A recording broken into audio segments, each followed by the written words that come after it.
Hello everyone, this is Hensi. Are you ready for another exciting story? This story is on the power of God's name. It is believed that no matter how much a person has sinned, he can save himself from the tortures of hell merely by turning to the Lord. The story of Ajamila from the Bhagavatam is an example of this. Long ago, the Brahmins were the preaching and praying community. They were expected to follow a very strict code of conduct. They had to be pure, truthful, and gentle in all their words and actions. In fact, a true Brahmin was one who could live up to these ideal standards, irrespective of his birth or standing in society. In the city of Kanyakbja, there was a young man named Ajamila who was born in a Brahmin family. He was well educated in the scriptures and virtuous. Having completed his education, he set out on a tour. Unfortunately, in the course of his travel, he came across some evil-minded persons who indulged in drinking, gambling, and many other vices. He fell into bad company and his character was ruined. He forgot his family, his education, and his duties. Ignoring the opposition of his family, he married a woman of bad character who used to make and sell liquor. Forgetting all his spiritual duties, he embarked on a path of sin and began to lead a godless life. Years passed. In due course, many children were born to the couple. Their youngest son was named Narayana.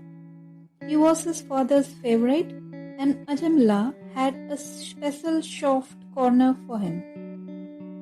Then, one day, Ajamila fell ill. His condition kept on worsening, and his anxious family brought in physicians to treat him, but all to no avail. The physicians soon declared that nothing could be done. Ajamila was dying.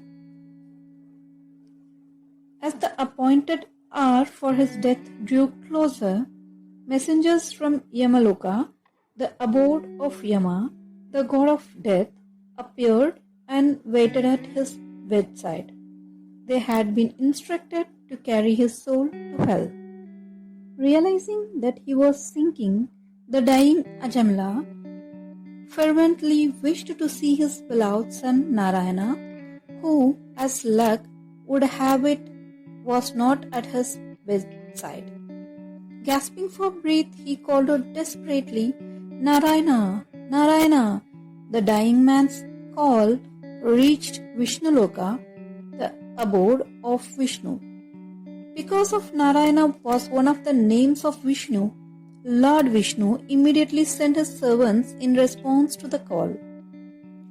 There followed a conversation between the two sets of divine servants. Vishnu's servants asked Yama's officials, "Where are you taking this man?" Yama's officials replied, "To hell. All his life he has sinned and indulged in the worst of vices." Totally forgetting his calling in life and his duties as a Brahmin, so we have been instructed to bring his soul to hell. Vishnu's servants asked, "How can that be? He is a devotee of Lord Vishnu. He called out to him just now, and that is why we are here. Lord Vishnu will not allow his devotee to suffer the tortures of hell."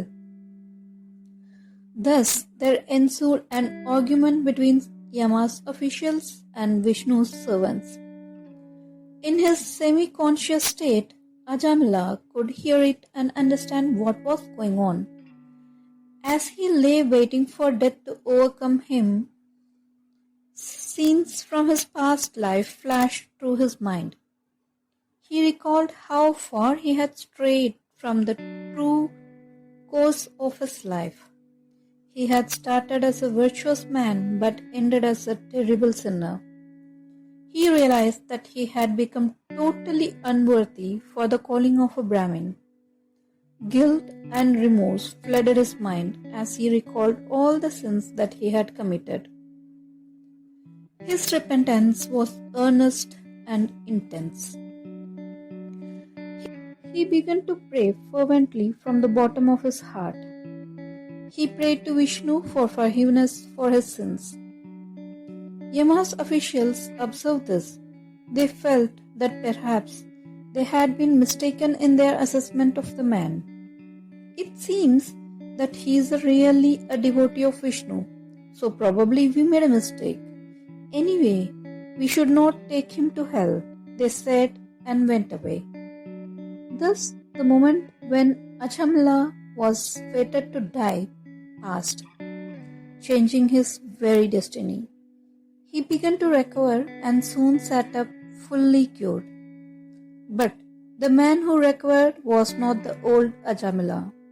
He had undergone a total transformation. The experience he had gone through on his deathbed had changed his entire outlook, and he was a new man now. Thereafter, Ajamila led a very pious and devout life. He tried to make amendments for the sins he had committed and devoted much of his time to prayer and charity. His destiny had been rewritten and he had led a long and fruitful life. He died much later at a ripe old age. By then, his devotion to Vishnu and his good deeds had washed away his sins and his soul went to heaven. A new tradition was created by Ajamila's experience. Thereafter, parents began to name at least one of their children after their deity, so that they would get the benefits of uttering God's name even if they did not do it consciously. Such is the power of God's name that it redeems even sinners who utter it by accident. Hope you enjoyed the story. Thanks for listening to me. Until next time, signing off, it's Hensi.